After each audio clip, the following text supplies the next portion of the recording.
Hello everyone, good afternoon and welcome to the Pervasive Media Studio Lunchtime Talk.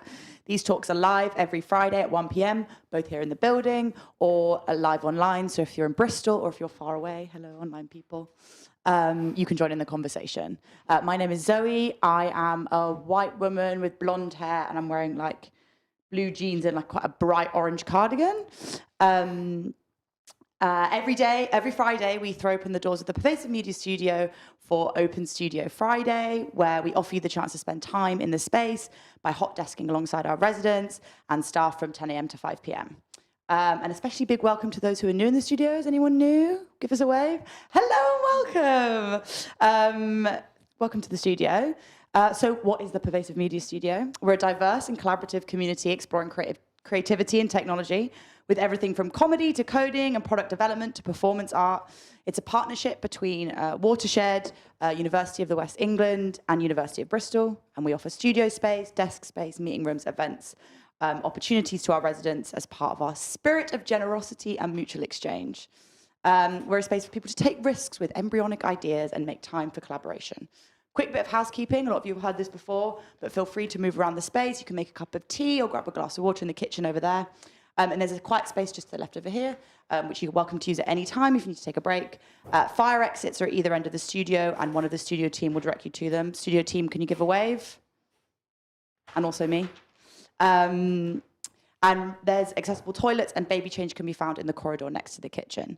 There'll be a Q&A at the end of the talk, so for those of you watching online, please pop your questions into the YouTube chat, and if you're in the building, just raise your hands. Now I'd like to introduce our speaker for today. In this talk, Pervasive Media Studio resident Tim Kindberg introduces the platform SUST.earth and discusses the challenges of creating a community of sustainably minded shoppers who can crowdsource the information they need and act upon it. Tim. Thank you very much, Zoe. Hello, everyone. Thanks for coming along. This is work I'm going to describe to you, which actually began towards the end of 2019, just before COVID. It's been funded twice by the Bristow Institute, so it's joint research with the University of Bristol.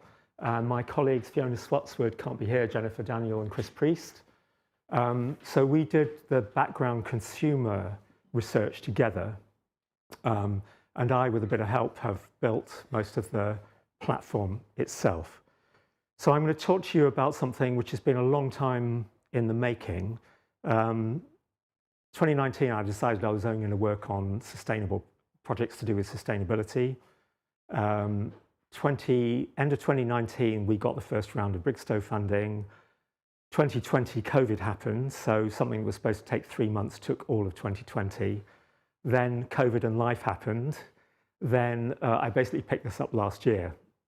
So it's something that I've stuck with because I really believe in it, and I want to tell you why I believe in it today, and I hope to persuade you to believe in it too. So it's about the core idea that I had back in 2019 was to try and disrupt shopping practices to help people buy more sustainable goods, just to empower people to do that. And actually the original name of the project was I Didn't Buy. It had a kind of militant thing going on, right? Where the idea is you don't buy stuff and that's what you do. I've changed the message somewhat now in a way that I shall describe to you. But essentially, the question we're trying to ask is how to disrupt shopping, and in particular, and I'll explain why that particularity has arisen, fashion shopping. So the ultimate goal is to disrupt online fashion shopping.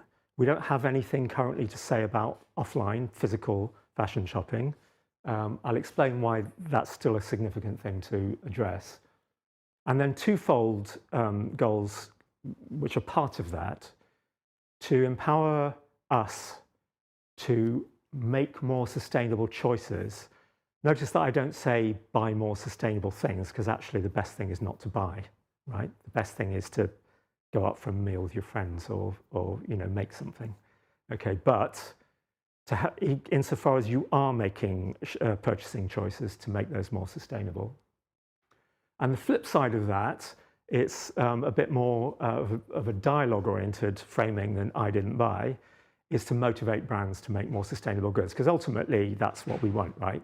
We want the whole supply chain to be making better stuff that enables our grandchildren to have a planet to live on. So that's the goal, right? Now, consumer activism goes back a long, long way, late 1700s. Not buying things made with slave labor was a thing. Hands up if you remember Barclays. Yeah, I'm sure there's people who remember Barclays. I think that I'm pretty sure is in Trafalgar Square, right? If I'm not remembering that photo, because there always were people outside Barclays in Trafalgar Square when I lived in London, anyway. But campaigning to not bank at Barclays because they were funding apartheid. There's the cooperative movement where people said, sod this, let's just make stuff ourselves that's going to be better. That started in the early 1800s. There's a lot of stuff around now about switching our investments, which my economist son tells me isn't nearly as effective a thing to do as we would like to think, but it's still something that we would like to do. Move our stuff from HSBC, for example, to one of the other banking platforms that doesn't explicitly fund fossil fuels. And then, of course, there are a lot of media campaigns. There's a huge number of campaigning organizations out there, especially in fashion, actually. So consumer activism has a long and, I would say, varied history, but it definitely has been effective in quite a few cases. Now, these are the findings from the first phase of the research. This is the 2020 research. We basically, we just managed to squeeze in a focus group in this very room before COVID struck, basically.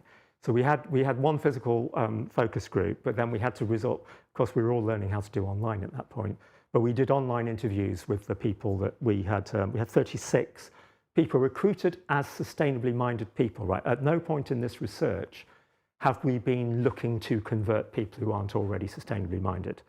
There was no point in doing that as part of this research. We've only said, you identify as a sustainably minded person. What is it you want to be able to achieve? What are the barriers to your achieving that? And what are the opportunities you would like to see to do that? And we both had focus groups, we had online interviews. We had an exercise where we basically said, imagine you're going to buy something sustainable as a present for your friend. Go to your favorite search engine and let us see how you go about that, right? Like say you want to buy a sustainable pair of jeans for your daughter or whatever it is. How do you go about that? So we looked at what people actually did when they set out to shop more as sustainably as they felt they could. And then we also actually built a very first prototype of the platform that I'm going to show you later on. And we actually got some reactions to that. So we had all those different things going on. And what we uncovered, just not to belabor all of this too much, wide variety of motivations in terms of what people cared about. Sustainability can mean all kinds of things, right? It can mean plastic pollution, it can mean working conditions, it can mean carbon emissions, of course, it can mean water consumption. There's all kinds of things that people, and we found basically a huge spectrum of what people I said were their most compelling motivations for wanting to shop sustainably. Of course, we found a lot of life circumstances. We had everything from people with young kids who, if they were going to shop online, had very little time to do it, to people who were retired and would spend hours doing research online, which is a point I'll come back to. There's an enormous amount of complexity in this whole space, right? There are no easy answers to any question you might have in this space. There's a huge amount of complexity. Typically, you'll end up making a trade-off. You won't get a perfect solution to whatever your question is. And a lot of people will say that they experience guilt because, they set out to buy something, they just couldn't do it, right? They couldn't afford it, or they just ran out of time or whatever, and they'll end up buying something they really wish they hadn't bought. There's a lot of guilt. There's this part of a lot of emotion that's associated with this whole issue, and a lot of confusion. But what we broadly found among those people, and this, of course, isn't rigorous quantitative research, it's qualitative research. These are just indicative of the kind of makeup of people who identify as sustainably minded. We found 3 broad categories of people in decreasing numbers, hence the triangle. You've got the busy bees at the bottom who really just say, look, just give me some shortcuts to help me do better than I'm doing now. Okay, just give me give me some kind of traffic light system like you get on food, or something to help me do better than I will, given that I've got no real time for this. I've got, a toddler and 2 twins in the next room. Then you've got the helpers with more time in the middle, who are prepared somewhat. They do want that as well, but they are prepared to put some more time in, and they will do things like maybe they will communicate with the brand a little bit. They will have conversations very, very specifically with their friends to try and get them more involved and say, do you really want to shop at Primark? That kind of thing. But at the top, you've got the detectives. These are the people who will spend hours online doing research which only ends up with them to try and do the best they can, the best carpet that they're going to be able to buy, or the best jeans they're going to buy, or whatever it is. We were talking, I forgot to mention, we were talking about generalized consumption at this point. We weren't talking about fashion. Okay. In actual fact, I was particularly thinking of grocery shopping online, because of course there we were in COVID, all shopping online, right, for groceries, or mostly. But it turns out the figures aren't that huge, actually. It turns out the figures, even during COVID, were only about 10% of grocery shopping was done online, and now it's dropped back. So it's more like 5 or 7%. I don't know what the latest figures are. But it's not that many people, actually, who shop online for groceries, as a proportion, that is. So that's a kind of just a sort of summary of the landscape that we found in the first phase of research. And as I say, we did build a prototype based on the core technological idea I'd had back at the end of 2019, which we'll come back to. Now, why fashion? Well, it turns out that in the UK, about 25% of fashion purchases are online. It's a much bigger proportion. It's a lot. And the other thing about fashion, of course, is that while you've got people shopping at god-awful places, buying stuff that, to be fair, is quite often what they feel they can afford, but it's terrible for the planet, etc. You've also got a really hard core of people, especially young people, who obviously care about what kind of planet they're walking into, to do better. Okay, and there's a lot of consciousness around. Just as there's a lot of terrible practices, there's a lot of consciousness on the flip side. And indeed activism. There are a lot of activist organizations. And the fashion industry, there's no question about it, has a massive impact on the planet, on us, and on the species that we share the planet with. I mean, here are 2 quite reputable sources. They're actually, I don't know why I haven't got a date there, but they're about the same time frame. 10% of all humanity's carbon emissions, second largest consumer of the world's water supply, over 2 billion tons of greenhouse gases annually. Now, actually, and this is kind of typical of this space, those 2 statements are self-contradictory, because that's 2 billion is not 10% of the actual. So the numbers are all a bit iffy in this space. And I've seen quite a few people disputing that second largest consumer of the world's water supply. Obviously, the first is agriculture. So there's a lot of grey areas about the information that we have available to us. But my response to that is the following, that, okay, maybe we don't have precision on the numbers, but we do have an overwhelming qualitative sense that this is a massive impact on the planet, right? It's up there in the top list of impact on the planet. And there's no question but that there are some very bad practices in there. Bad practices in terms of the supply chain, and bad practices in terms of what we then do with the plastic clothes that we bought for 50p, and it all goes to landfill, etc., etc. So it's a massive point to tackle. It seems like a worthy point to tackle. And if you look at the research, this is a slide from my colleague Fiona Spotswood from the university, who's a specialist in marketing and consumption.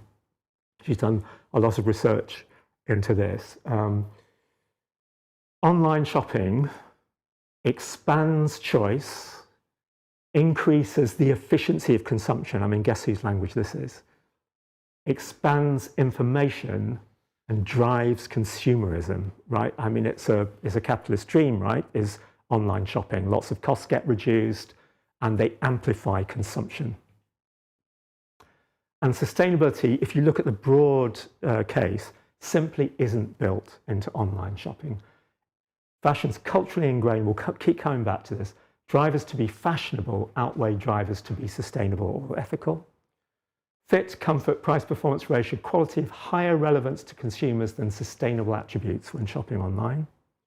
Consumers don't necessarily have the capacity or desire to invest extra energy into finding sustainable fashion. Those are our busy bees and our helpers in that diagram I just had. They really can't cope, right? They can't put in the energy and the time to do anything better, even if you want to, right? But a lot of people, it's only really a marginal consideration anyway. So that's the broad picture. So then we come into our second phase of research, which actually hinges around those detectives, because the thing about those detectives is that what we thought was, well, couldn't we crowdsource a lot of the information that people need to make more sustainable decisions? Because there is actually a core group in there who will find out stuff. Now, the problem, as I'll come to this in a second, is that they tend to find it out for themselves and it just disappears into a black hole. But if you could only share out what they've found, then maybe that would be a powerful thing to do. But then that raises the more general question of how does one design a platform that would be an engine for change to try and swing some of that around? So there's kind of two goals, right? And the first, which is the one we've mainly addressed, is how to do better by the people who want to do better, how to empower them more. There's also the question of how can they help draw in more people to that group, right? That's a secondary question. It's not one that we've concentrated on in this research, but it is a question that we have. So having talked to these second group, it's more or less the same number of sustainably minded participants, we did background interviews, and we did, because this is all happening last year, we did actually manage to hold some really great focus groups here and at other places. Many fashion consumers want to minimize their personal impact, but find it difficult to shop sustainably. They want to do something that they're not able to do. Whether their concern is carbon emissions or fair working conditions for the people who made stuff, whatever their concern is, it's very hard to do better. They're unsatisfied, and this probably won't surprise you, by brand-provided information. We'd like to be better informed about clothing impacts and alternatives, help one another be informed. There's definitely a constituency that wants to do that, and engage in a and we found this again and again, they do actually want to engage in a constructive dialogue with brands in order to motivate them to improve their products and information. So if you're going to think about change, you have to ask the question about where that change is going to happen. And what I now want to move on to is three, and this is, I mean, it's kind of partially digested from the most recent research, which only finished a few months ago. But what I'm going to do, I've identified three intersections which I think are opportunities for making a change. The first one is online and offline. So here's the online world. Here's Uniqlo, for example. The online world, which will engage in nudging, nudge you over into buying something. It'll engage in scripting you into buying something through advertisements or whatever. It will engage in greenwashing almost certainly, especially if it's a big brand. So that's the kind of online landscape of purchases. Now, when you talk to sustainably minded shoppers, fashion shoppers, and you say, do you buy stuff online? Most of them will say no. Most of them will say, I go to charity shops or buy secondhand. If I do buy, I'll buy secondhand online. But I typically don't buy, from a place like Uniqlo, for example. I don't do that. I'm more likely to go to an Oxfam shop or whatever. I'm more likely to go to a local shop. This came up again and again for sustainably minded people.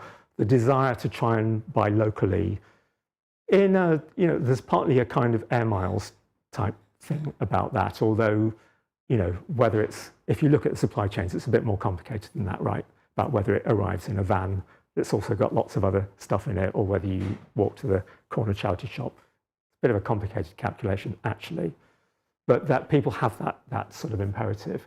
They're also keen to repair goods rather than buy new ones, repair or upcycle goods. And I forgot to mention it here, but there's also the rental possibility as well. So if this is one out, I could either buy another one, or I can try and rent one for a particular occasion. I can get this one fixed because it's got a hole in it.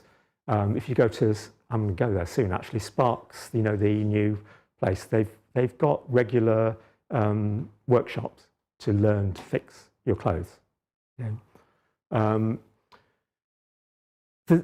I can buy secondhand. I can go down to Oxfam. Are there any the men in here? Do you ever go to charity shops to buy? Do you find you have a satisfactory selection of clothes? No. I mean, I think it's shit personally. I mean, it's really bad, and because men just aren't turning over the clothes or whatever it is that we do. But your choice in a charity shop is going to be terrible, really bad. It's a much better option for women than it is for men. The other thing, by the way, about our research is when you call for any of these focus groups and things I've got, you will get maybe 5 or 10% men turn up, which is kind of interesting. Now, so these people, you've got the people who are more expert down here, although they are kind of living in this offline world whenever they possibly can. They're very suspicious, rightly, of this online world.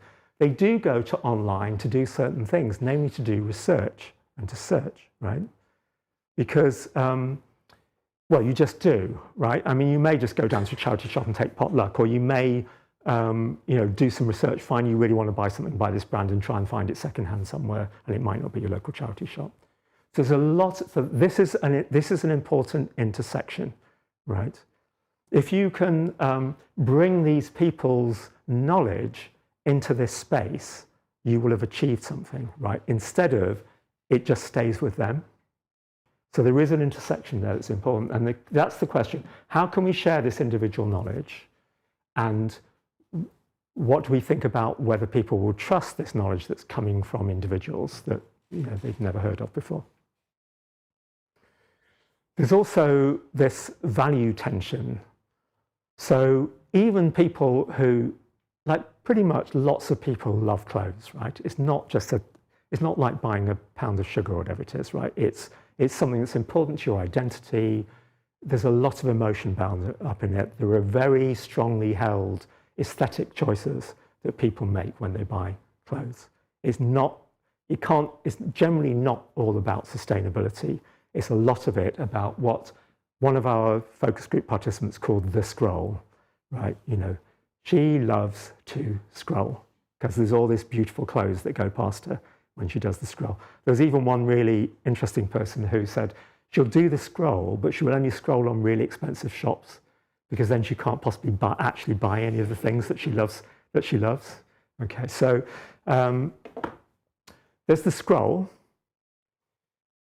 But then there's sustainability, and typically you're not scrolling through delectable, sustainable clothes, right? There is an intersection there, but it's not a huge intersection there. So you find that you've got the pleasure of the scroll versus the pain of finding an alternative to that thing that you'd probably buy if only it was sustainable. So this goes along with a lot of emotion, because sometimes you will buy that thing and then you feel guilty. Or you just, you really want to do well and you've got a lot of driving force in you to do well. There's quite a lot of labor, as all our focus group participants regularly told us, but there's a very strong motivation in there. So if we can, again, it's another intersection, if we can somehow make this less painful, then we would that would put us in a better position to make change. And the other thing is about power. So, it's a brand's world, right? When you're online, it's the brand's world. They made all these delectable websites with all their cheap clothing in it, and they've got a huge amount of power to do with all the things that we know about dark patterns and, people trying to prompt you to buy stuff all the time. And there is brand provided information, but a lot of it is greenwashing, and there's a real lack of transparency. On the other hand, there are quite a few third-party sources. Anyone come across Fashion Revolution? Fashion Revolution puts out an index called Fashion Transparency Index, which rates brands for the degree to which they're transparent about in the information they provide, not to be confused with the degree to which they are sustainable, but do they actually tell us something about what their practices are? Some of it can be crowdsourced, well, that's what we would like. And maybe we could supply our own metrics as well about what we consider to be useful information. So you've got, I never know how to pronounce it. I think it's Shein, like the worst of the worst, on the left. Yeah, I think I've got another Shein. I'm looking at this T-shirt for £1.99. It's just, and then you've got places like Fashion Revolution as organisations, but then there's us. Now, this was kind of the intuition behind the technological idea, which I'll show you shortly, is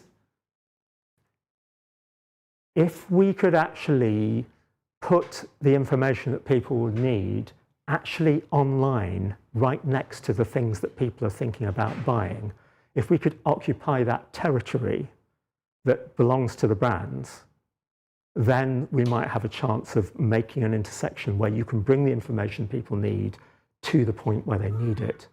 Does anyone use Good on You or anything like that? Yes, I've got a few nods in the audience. The thing about Good on You, I'm looking online at something and now I've got to get or maybe I'm doing it on my phone. Now I've got to get the Good on You app out and kind of say, oh, what brand was it? And kind of, it's not in the same place, okay? Or I can pick up a copy of Ethical Consumer, but it's not where I'm looking, right? It's in a different space. I'm saying, what if we can put those two things together into the same online space? And if we can make not just collective knowledge, but collective action in that space and collective reward in that space, then maybe we have the beginnings of an engine for change. So we put these sorts of things to these sort of we put three categories to our focus groups. There is that question of power. There is the question about rewards and values. So there's a lot of strong motivation, but there's also a lot of labour. So how can you design a system where people will get rewarded if they actually contribute information? So that it's not just about relying on their desire to do good, but they're actually getting something back for it. And how will we deal with the question of trust? Because obviously, if the crowd is contributing information, then there is the question about the trustworthiness of that information. And here I usually come up with two examples which are different but relevant. One is Wikipedia, which for all its flaws is actually a commonwealth of crowdsourced knowledge, human knowledge. Yeah, it's flawed, and we know about the makeup of the people who write it doesn't represent the world. It's very flawed, but it is actually, I bet most of us look at it at least some of the time. We've got Wikipedia, crowdsourced repository of human knowledge. I don't know how many programs are in the room, but Stack Overflow. If you're a serious programmer, you're going to be using Stack Overflow. And it's, again, crowdsourced questions and answers about programming problems. And by and large, it's pretty high quality. I rarely find an answer to a programming problem except on Stack Overflow. It's almost always going to be Stack Overflow where I find an answer, okay? And there's lots of rubbish in there as well too, but you can find an answer. Now, they're not just randomly designed things. They have their own dynamics to try and make the information you're looking at, evaluatable, if that's a word, from the point of view of trustworthiness, right? We do have places where we can look at things and have some sense about whether we're looking at trustworthy information or not. And the group came up with quite a few ideas in there, most of which I've put in to SUST, and that is the platform that we built. SUST, obviously SUST for sustainable, but SUST also as a homonym for being SUST. I never quite know generationally how, as far as I'm concerned, to be SUST about something is to really know it and to be really clued up about it. Does everyone think it has that meaning, or do the younger people in the audience not think it has that meaning? I think Gen Z, when something's something's suspicious. Sus is suspicious, right? But this is SUST. To be SUST about something means really being clued up about it, which is what I want. And so these are sort of steps largely drawn from Chip and Dan Heath. There's a book recommended to me. It's another sort of theory of change kind of book, but I found it quite useful. They're sort of what am I looking for? Rules of thumb are give people small, clear steps based on good practice, build on their strong ethical motivations, and in our case, also accommodate their confusion. Right? It's okay to say you're confused. It's okay to fess up that you bought something you'd rather not have bought. Why don't you just say that and say, you know, what could I have got instead? Can we help other people here? Bring sustainability to the routine point of purchase. That is the core value of what I'm going to show you. And last but not least, to grow a community and not have isolated individual actions, but to grow a community of change. And so this is the platform. It's a screenshot, actually slightly out-of-date screenshot from the platform. I'm just going to go there now. Right, well, I'm not going to go there. Oops, sorry. Oh, that didn't work well. Hang on, why did you not go? Oh, maybe because I clicked on the wrong thing. There we go. Right, here you go. Bog standard ASOS website.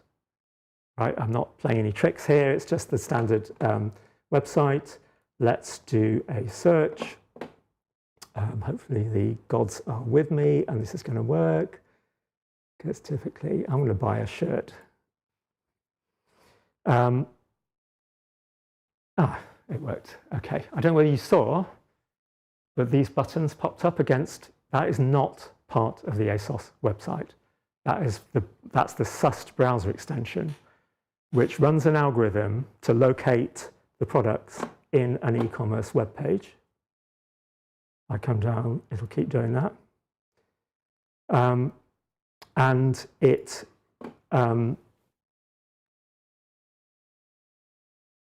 puts one of these buttons up next to the product. Now, already there's some color coding here.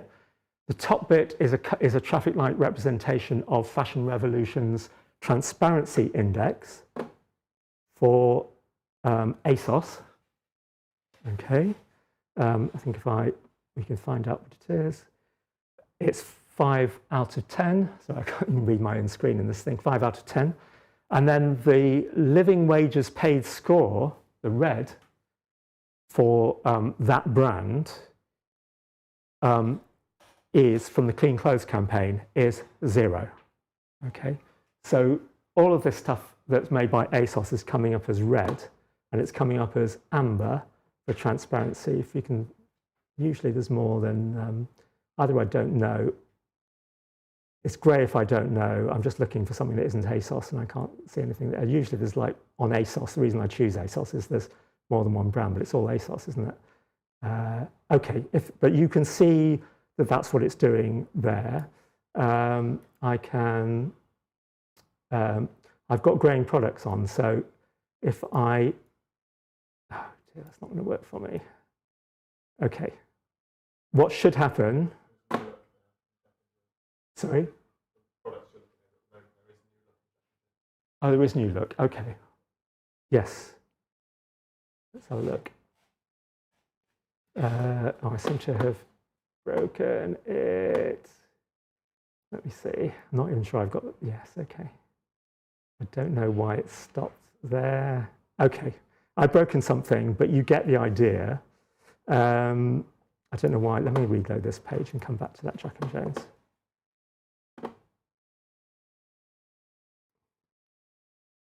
Sometimes a network effect, actually. Let's try one other thing. There we go. It was just happening slowly. Okay, so you can see that everything's getting grayed out. That doesn't fulfill my criteria. And actually, if I grey those as well, unranked things, that gets grayed out as well. So I can have a slider that, which are my criteria, and anything that doesn't meet my criterion for transparency will get grayed out. So I've got some visual information as to whether I really ought to be buying this. That's Wrangler, by the way. And Wrangler has got a fashion transparency index of 4.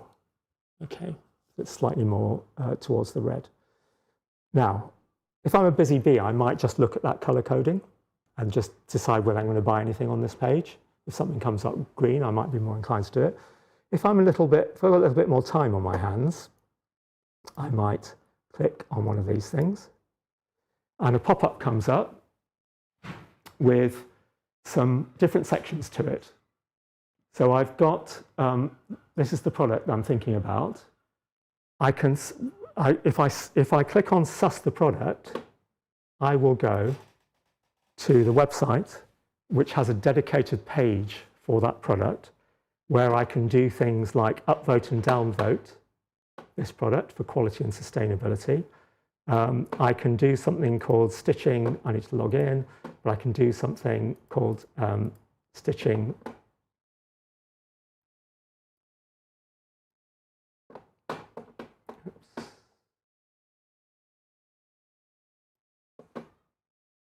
Try that again. I can stitch the data, which means I can add some information to the system. So it's got certain tags at the moment. I can look up the materials and add them. I can look up the country of manufacture and add them. And I can contribute by modifying the information that the system holds about that product, or indeed about the brand. So the other thing I can do here is SUST the brand, the new look brand, which has its own page. Again, I can upvote and downvote that brand. I can stitch its data, so-called, which means I can do things like we don't know its Twitter handle or its Instagram handle at the moment. I can supply those. I can look up its sustainability policy page and put a hard link in there so people can find that easily. I can look up the page to contact this brand and put it in there so people can find that easily. And there's lots of things I can do there. The other thing I can do is decide, well, I'd rather not buy this new. Let's see if I can find it on eBay. And so that is a hard link to the eBay site with the keywords from the product to help you find that product secondhand. And if I don't fancy going to eBay, although eBay always has more clothes than everywhere else, I could do it the same thing with Vinted or the same thing with Depop. So in other words, in one click, I can look to see if I can buy the same thing, only secondhand, online. Now, there's also a rental option from Wear My Wardrobe Out, which is a local rental outlet. I can also get links to Reconsider or Wear My Wardrobe Out, which will give me upcycling and repair options as well. I can tweet at this brand in one click, go to their Instagram page in one click. That's assuming that somebody's set those for that particular brand. Contact them in one click and go to Facebook and talk about them in one click. So this website, so there's two parts. There's the browser extension, which I've just shown you, but there's also the website, which shows you where people have been sussing items, shows you alternatives that people have been recommending to those items, and links you to discussions that are going on the website about brands, products, whatever they're discussing. Okay. So in other words, the website is a one-stop shop for doing all of those things. So with SUST, you can see transparency and sustainability ratings according to, actually in principle, according to several sustainability metrics, but there's only one at the moment. Go straight to second-hand upcycle and rent options, find alternatives, stitch, as I call it. All I mean by stitching is fixing the metadata we hold about brands and about products. Stitch the brand and product metadata. So for example, for a brand, somebody could look up the Twitter handle so the next person that comes along doesn't have to look it up for themselves because it's right there.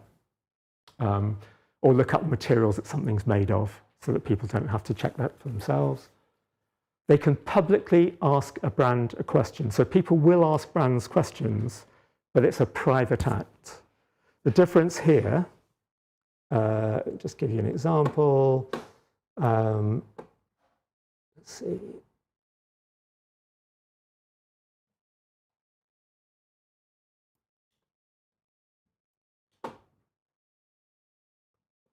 So here is a publicly asked question to Levi's about their non-participation in an agreement concerning living wages for their workers. So instead of somebody writing that as a private act, they write it on this website, and people can up and down vote this question to, according to what they think of it. They can also +1 this question. They copy and paste this and also send it to Levi's. So people's private acts of asking brands questions or asking one another questions become public acts on this website.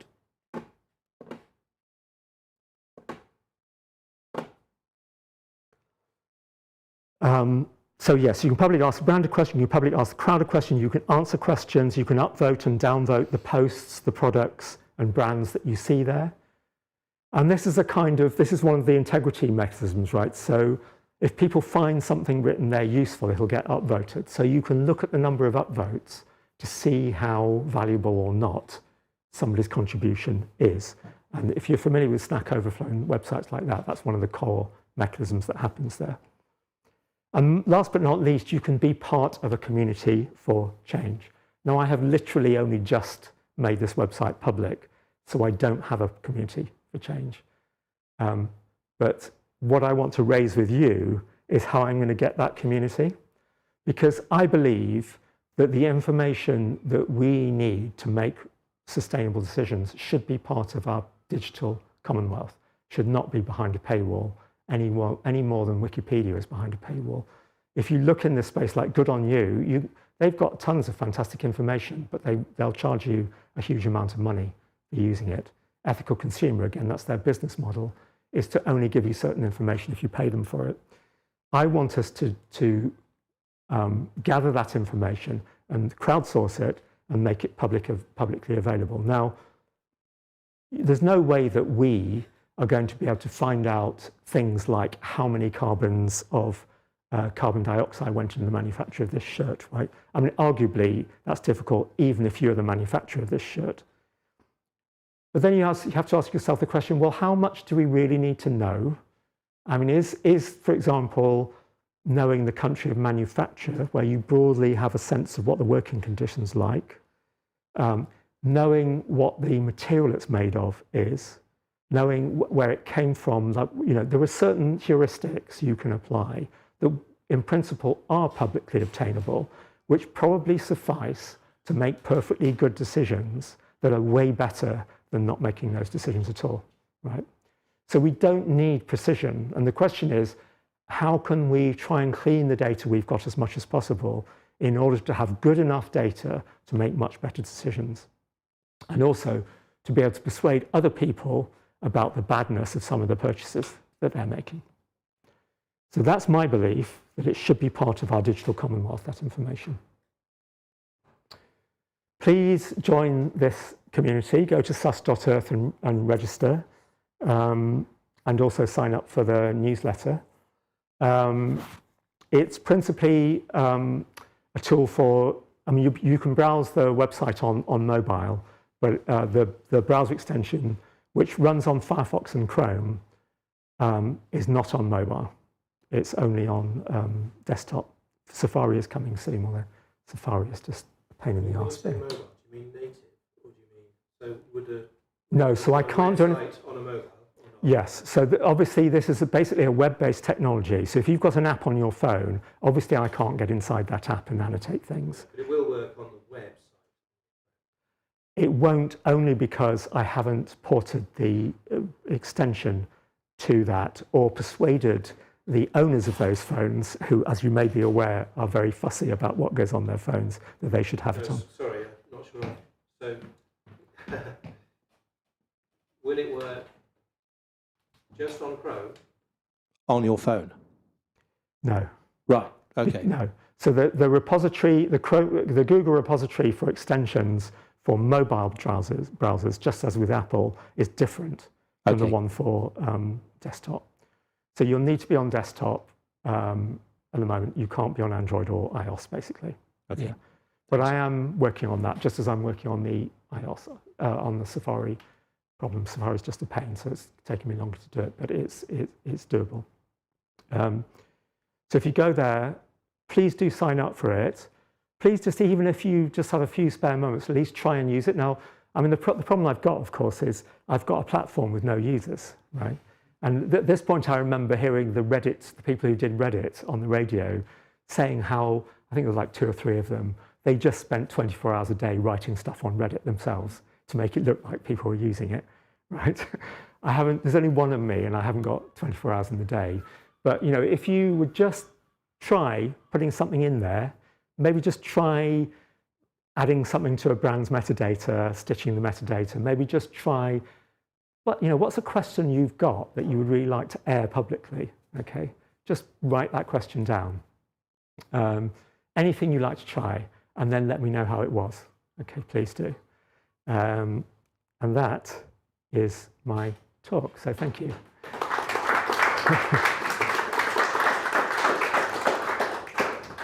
Thank you so much, Tim. It's come on so far since last time I saw it. It's looking so beautiful now. We're going to do a Q&A. Does anyone have any burning questions they'd like to ask? Okay, cool, 2. Hi, thanks for the talk. Okay, yeah, you mentioned men's fashion, that there isn't enough in secondhand charity shops. There's a couple of points. I wonder, A, do men have more disposable income because they're getting paid more as a rule? Are their clothes better quality, perhaps, because they're probably more likely maybe just to buy once and be done with it? And then when they finally have this good quality clothes, does that mean that they're going to wear it until it wears out, so they couldn't possibly give it away because they're going to have it for life? I mean, all those things are, I don't know is the answer. All those things are possible. Obviously, men in general do have a different attitude to clothes than women do in various respects. So there's all kinds of behavioural reasons, I'm sure, behind those changes. And I was only noting it because I feel sad, really, that men aren't more involved in all of this. That we've got so little choice. Actually, I mean, I would say new clothes for men are an appalling choice, in my personal opinion. They're just dead boring, and it looks like, so for example, speaking for my emotions, I'm much more likely I'd love to go to Zara and shop, but my conscience won't let me. So, Zara has far more interesting clothes for men than pretty much any other shop, but I can't shop there because they are rubbish when it comes to every aspect of sustainability. So, and there are a lot more sort of small brands and things that will make clothes for women principally rather than men.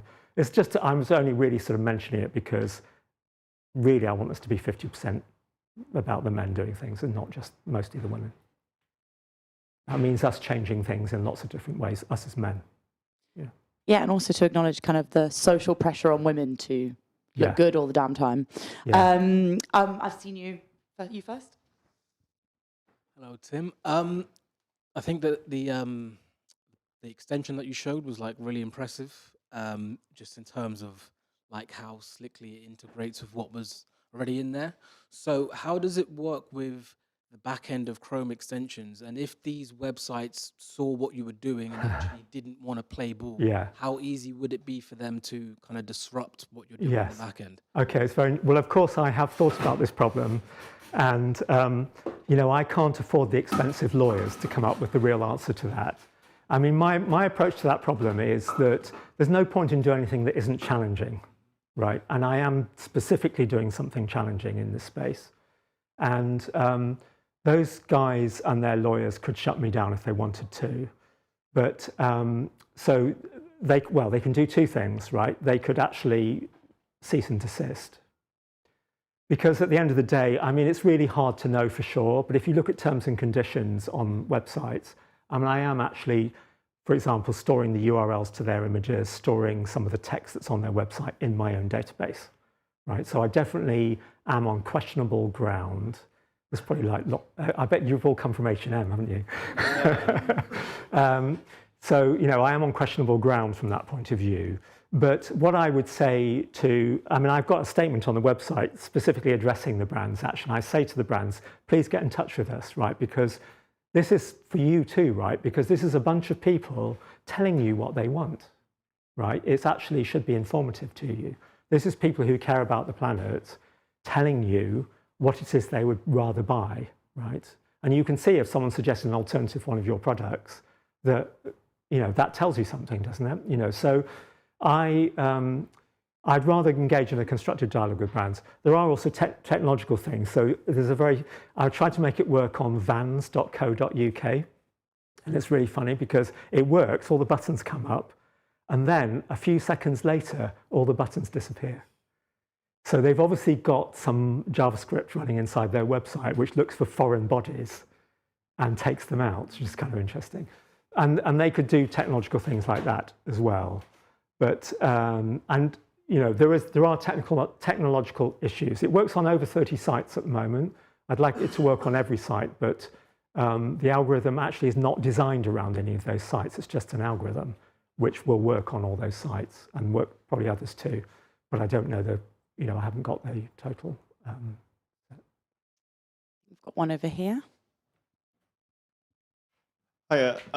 In reference to the amount of male clothing and things like that, it's actually in charity shops and pre-owned stores, it actually reasonably accurately reflects those of new clothes available, as you mentioned. Yeah. So while, yes, there is a bit of a naff selection in charity shops, it's quite similar to actually the new clothes available in terms of percentage of floor space available. Yeah. Which is why when I love shopping at charity shops, but my partner who wears a lot of female clothes, they say there's a crap selection for them as well. Yeah. And I'm just not noticing because I'm looking at purely floor space and things available. Yeah. What I was going to say in terms of product information and metadata on businesses is that because of the way the products are presented for search engines using structured data and using the schemas available provided from Google, Bing, and other search engines, it would be fairly easy to start automatically populating information pages on businesses, on product information, and generating curated information per product and alternatives.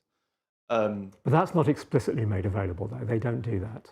I mean, I'm having to scrape this information. But it would be web crawled information, but the schemas that they use are all formatted for search engines across the board.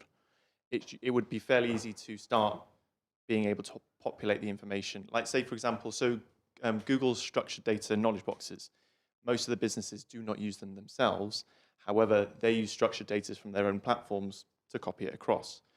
SUST Earth's platform, much similar to how we actually do on Tab on our platform, would be able to refill that structured data automatically. Okay, let's have a conversation offline because I don't think I agree with you, but anyway. I think there's a good method to be able to fill out a lot of the information. It can still use community rankings to decide if it's accurate and remove the automatic ones if not. I don't believe that information's well, let's have a conversation offline, yeah.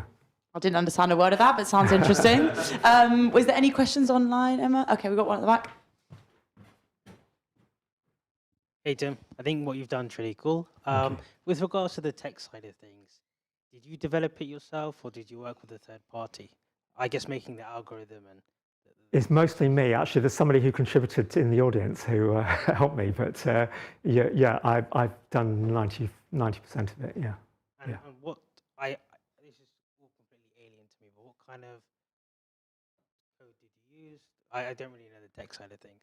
Well, I mean, the browser extensions are written in JavaScript, basically, as you'd imagine. It's JavaScript, essentially. And then the backend's just pretty standard backend software. There's nothing particularly unusual about it. It's just database and scripting code. Yeah.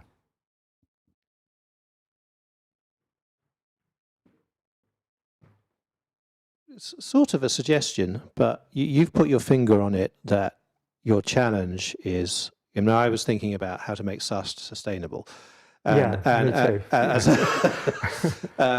it's not in this arena, but essentially it's a platform. You have the problem of your value being the people that use it, rather than it having what you might call single user utility. Yeah. Which I share with a number of platforms, yes. Yeah, if you're a platform, you have that problem. Yeah. So it's, and it is very difficult to generate that critical mass, enough audience for it to be worth other audience coming. Yeah. It's just what what I wondered is whether you could pick one of those things that you were just showing and do it really well. Mm. And the one that jumped out to me was the second hand. Yeah, that's what everyone Yeah. goes. Yeah. And because it could be done better. So at the moment you can link off. But what if that size and that exact thing just came up? Yeah. And how much it cost over there? Exactly. And I could actually, in principle, make commission if a sale was made from that, right? Yeah. Yeah. But of course, I've now got to have a relationship with those people that I've been too busy building the thing to have that time to make that relationship. But it is something on my plan, yeah, to do that. Because, well, so one of the problems about the trustworthiness of this, I mean, there are other things out there, but they will offer you things a bit like new things, but they've obviously been paid to do that, right? And so I have to move a slider of trust, right? Either I'm just like, no commercial activity will ever take place on this site, in which case you've got reasonable grounds to trust me because I'm not making any money out of anything that happens, but now I'm going to fold. Or I move the slider to the other side, right, and you're constantly being bombarded by things that people have paid me to say, oh, why don't you buy this instead? You might try it. There's another web browser extension called Beagle, and it will look for keywords in the page. It only puts up one little thing per page and says, oh, you're looking at T-shirts. Here's a T-shirt that costs £150. Why don't you buy that? But they've taken money, obviously, to do it, and that's how they're sustainable. I need to move my slider. One place I think about moving my slider, actually, is second-hand sales, because I would feel okay about second-hand sales. I think most people would think it would be okay if I made some money out of every time someone bought something second-hand instead of buying something new, because there's something intrinsically, it's not as simple as it sounds, but it's intrinsically more sustainable not to buy a new thing, right? So there are things like that I can do, yeah. And you're right, I mean, all this, at this point, this is a melting pot of functionality which I need users to give me feedback on to tell me which I really need to develop properly. And that's the way I view this at the moment. I don't know whether I'm not really answering your question. I think so, yeah. Yeah, but just that one just looks like win-win-win to me. Yeah. More sustainable, saves the person money, very convenient. Because the thing about second-hand stuff is that it often it's around, but it takes a very long time to find what you want. Yes. If you could browse and just go, and they like that thing that's £400, it's 30 true. quid over there. Although I do think that the brands will come for me if I do that, though.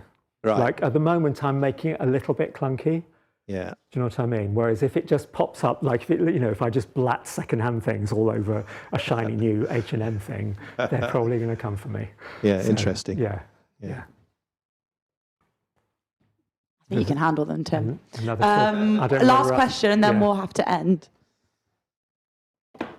Thank you for your talk. It looks really good. I had a thought about, and it kind of goes off with what you sort of were talking about. I suppose, what do you think about putting so much ownership on the consumer when it comes to purchasing sustainable items, and whether it should be more of a legislation thing? And also, that made me think about, what is the objective of this? Because the objective could be to try and effect change and therefore encourage the people like Zara to be more transparent about their their supply chain and how sustainable their products are. Or is it to make it easier for the consumer? Because if you can go in both directions. So yeah, it's just thought about that. Yeah, so, well, I mean, there is legislation in the pipeline. There's particularly EU legislation in the pipeline, but I don't think it's going to answer questions to this level of detail, though. And it's not going to, it's still going to beg the question about what we think about the choices that we could make, right? It's not about choices, it's about raw data. I mean, if you see a figure for, the air miles in a supply chain or something, well, we should have a conversation about what that means, and is that better for this than that? And it's really that dialogue, I think, is much more important than the raw data that legislation is going to give you. Legislation is only going to give you some data, and that would contribute to this. So they would become my third-party source of data. I would integrate that if that happens. But I think the dialogue's the most important thing for me, because then we're talking about what are good choices and what are bad choices, or what are bits of both. Where are the trade-offs? That's my sort of view. Yeah, I don't know whether I've answered all your question, but yeah. Yeah, I think so. I think also, sorry. I think also it's sort of thinking about, what is the main aim? Is it to try to impact people like Zara? Yes. Or is it, Both. or It's both. I mean, I ways, started out with those dual goals, right? And I want to influence Zara by, letting them see the weight of opinion that's involved here and letting them see the sorts of choices people really will make if given a free, in relation to, so it's not an invisible act, it's a choice in relation to the things that they sell, which is a different thing in my view. Yeah. Okay, that's probably all we have time for. Amazing questions from the audience today, very detailed. If you want to stick around on Hot Desk today or find out more about what we do, then please come and find one of the studio team. Studio team, wave again. And if you're watching online, drop us a line at the studio@watershed.co.uk with any questions. Next week, we have George Lovesmith talking about some of the work he's been doing with us at Watershed in tackling our biggest carbon emission problem, our really old leaky building that we love so much. So join us to hear him talk about the tensions between conserving our heritage and conserving our future. And one more thanks to Tim. Thank you, that was brilliant. Thank you.